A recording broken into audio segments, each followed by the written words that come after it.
Do you ever feel guilty for complaining about your job?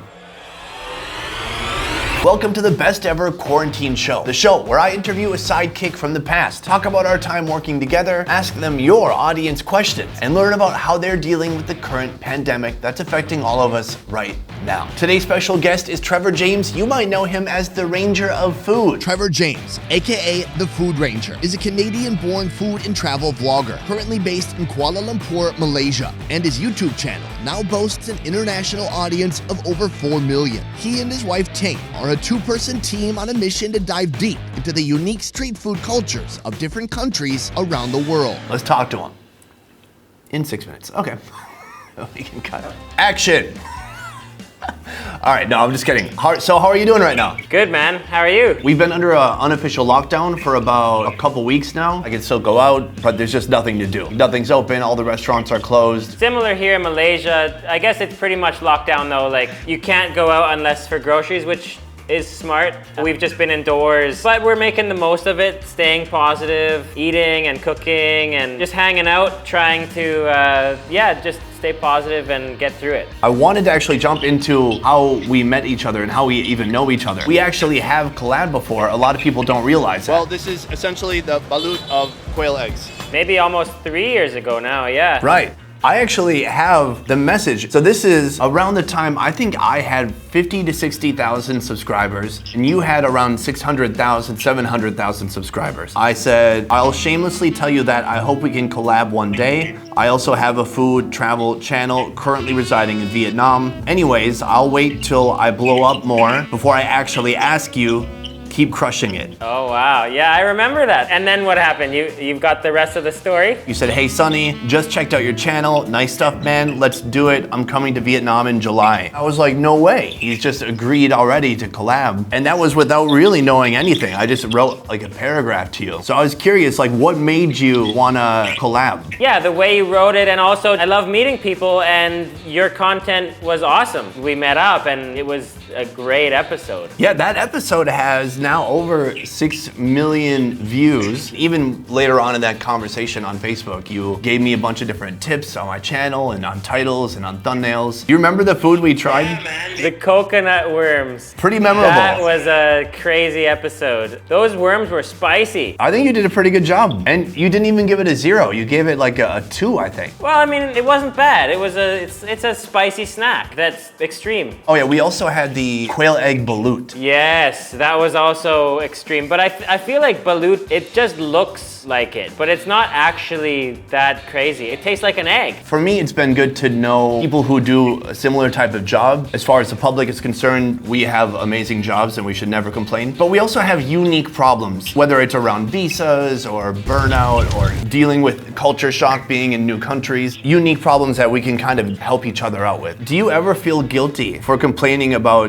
your job? I love what we do and I love meeting people around the world, but you're right, there are some unique challenges. Sometimes it's not as exciting as it looks on the camera, but for the most part, yeah, I try to stay positive. Creating a unique piece of content or two every week that entertains people is challenging, but it's what drives us. As far as kind of keeping excitement when you're shooting, from the very first 10 videos to the most recent 10 videos, are you still equally as pumped about what you're doing? That feeling is exhilarating and incredible, and that happened when we were growing in the first couple years up to our first 1 million subscribers. That feeling I think will be hard to replace. But that being said, I think the goal is to find inspiration and stay pumped, to keep that feeling going, because we want to enjoy life and creating content, and it shows in the videos. I've done a couple videos here and there where I was like, oh, I hate this. I was in Hoi An in central Vietnam, and I was like, okay, I'm gonna review tourist restaurants, and we're gonna go to the most famous tourist restaurants, and I'll order the food and I'll talk about it. And by the end of the day, I was like, please,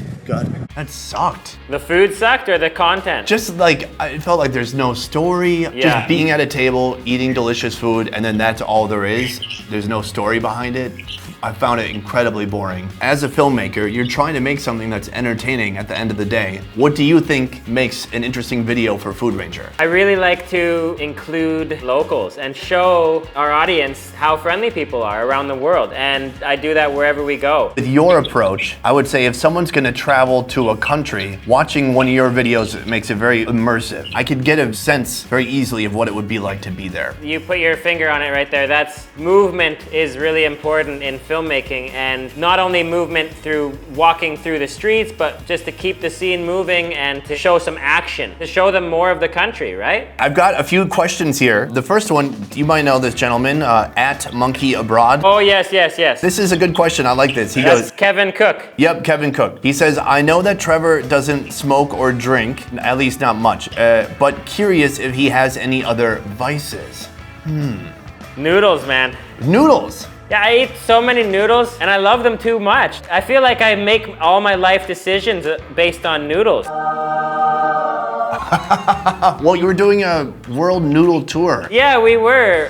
Before this all happened, I moved to Chengdu, China, in Sichuan because of the spicy dan dan noodles and the zhajiang noodles. I mean, for me, I love beer, Jack Daniels, stuffed crust pizza from Pizza Hut.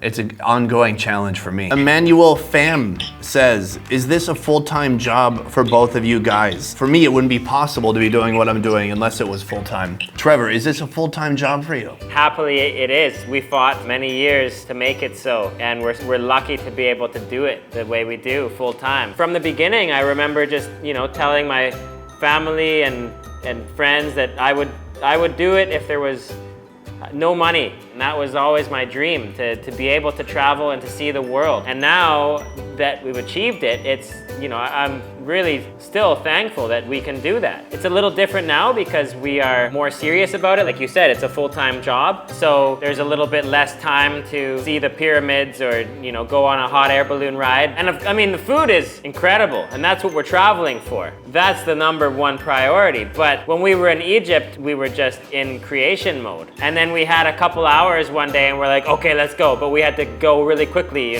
Yeah, I know that feeling. I saw Angkor Wat for about 45 minutes. Yeah, exactly. I think that's a good takeaway. What is the rush for? Have more time to take it all in. I think after the virus passes, we're gonna do that more. We're gonna go to Africa and we're gonna see the animals, go on a safari. If we go to Indonesia again, we'll go surfing. Try to live the life that it looks like we're living a little more. That's a great way of putting it. I mean, but that's the job as a filmmaker. I still love doing it though. I love the work of a filmmaker and of a director. Don't think, just chew. That's the gig. Get the shots to create that feeling.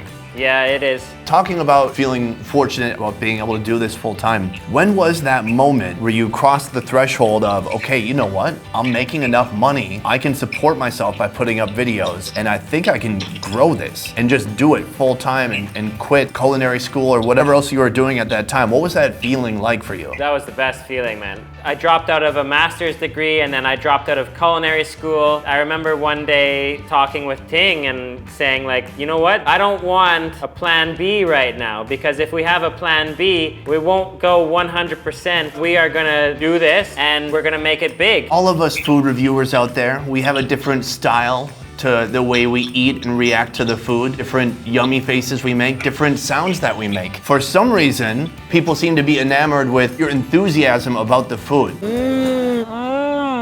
Why do you think people are so obsessed with your food reactions? I've felt kind of self-conscious about it before, to be honest. At the end of the day, I'm just trying to be natural, and when I'm eating a good meal, I do go like, I think people want to taste the food through the camera, and I want to share with them how good it is. Even making a sound when you're eating something, it's nonverbal communication. People might think like, oh, is he making those sounds at home? No, the point is that you're communicating to an audience or to the chef sometimes that something is really good or really delicious. To show that it's delicious, yeah. And our goal is to find good food. We've researched and we've been and we've tasted sometimes before. So it's usually good food that we showcase. Yeah, I think that's a fair point. Like, that is the show. You're showing people the greatest food from around the world. there's a good chance it's gonna taste good. I wanna ask you about the rating scale. A lot of people have asked me to do a rating scale, but it just doesn't really suit me. What made you wanna do the rating scale in the beginning? I think it's another way to portray how delicious the food is. Another way to share with people and get them feeling the flavor through the screen. When there's a 10 that pops up, they can go, wow, it must be really good. Yeah, keeping people curious. Okay, what's this rating gonna be? And if it's bad, it's usually because sometimes we like to just wing it and go true food ranging, you know, and just walk down the street and try stuff. And right now, most of our episodes are kind of a mixture of food ranging and research ranging. Next question, Trevor James, Mr. Ranger. You are known for going very deep. What is the deepest you have ever gone? When you're truly food ranging and you have no idea where you are, 2017. We took the train all the way from Chengdu to the border of Pakistan and had some incredible Uyghur cuisine. We've had a few journeys like that where it's all truly local food and there's no reviews online, there's no research. Basically, you're just eating in little family homes and little restaurants. That is what got me into it in the first place. Right. Going deep. Right, going to the places that are not on any travel show. We have one final question that I think can wrap up everything for today. From Foodie's Mama, Z Jr. What is the first thing you want to do after all of this is over? Eat tons of local food. We moved to Malaysia and we haven't had a huge chance to explore. But once it's fully open, I think we'll go out, get some local food. Right now we're cooking everything. International travel will take a while to kick back up again, so I think we'll go on a Malaysian adventure. I think the same. Step one would be getting freedom to the countries that we reside in. One day we'll look back on it and be like, oh yeah, I remember that 6 months. That It sucked. was just a little blip in time. I mean, Yeah. if it's a few months or half a year, it's really nothing. Open the windows, get some fresh air, take some deep breaths, read a book. We've got a map here on the wall and we've been just planning out where to go and dreaming of trips and once it's all over, we'll start traveling again. Trevor, thank you so much for your time. Thanks for joining me. Thank you, that was good to chat. Yeah, I hope you and Ting are both doing well. Tell Ting I said hello. Okay. And Thank you, buddy. That was a lot of fun. Yeah, thank you so much, man. I think we can cut. Let's cut the camera. I don't have a good ending for the show. Hey guys, want to contribute to a great cause and at the same time cause me great pain? Now's your chance. Let me explain. On May 16th, I will be taking on a one-man, all-day Corownathon. For every $1 donated to our GoFundMe, I will row 5 meters or 16 feet. Best Ever Food Review Show is throwing in the first $5,000, but our goal is to raise $20,000. $20,000 means me rowing 100 kilometers. That's 62 miles. That's like rowing 2 marathons, then rowing another 10 miles for no reason. That's like rowing from Earth to outer space, a distance that'll likely take 10 to 12 hours to complete. If we raise more money, I'll keep on rowing. It's gonna suck, but it's for a good cause. 100% of the money raised will go to 4 local Vietnamese charities who are helping folks affected by the COVID-19 outbreak. So give some money, watch me suffer, and feel good about yourself at the same time. Donate now at our GoFundMe link below. Water break.